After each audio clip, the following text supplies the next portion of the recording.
கலந்துக்கலன்னா தமிழ்நாட்டு மக்கள் மீது முதலமைச்சருக்கு அக்கறை இல்லை, கலந்துக்கலன்னு சொல்லுவீங்க.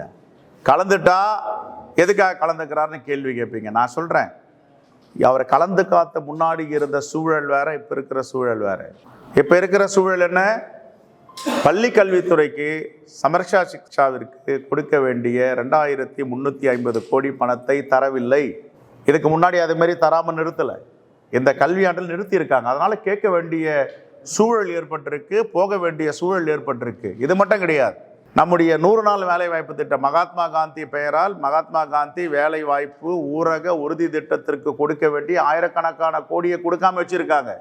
இதை கேட்க வேண்டிய சூழல் இன்னைக்கு எழுந்திருக்கு. இன்னைக்கு அவர் போய் அதில் கலந்துட்டு வலியுறுத்த போறார்.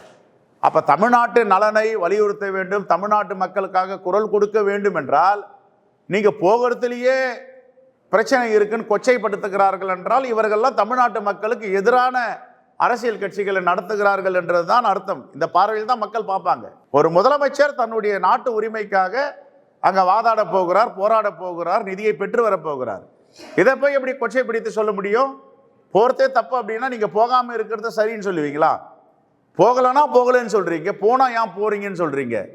இது போன்ற ஒரு மலிவான அரசியலை அதிமுகவும் பாஜகவும் தொடர்ந்து செய்து கொண்டிருக்கிறது. இதெல்லாம் மலிவான அரசியல்.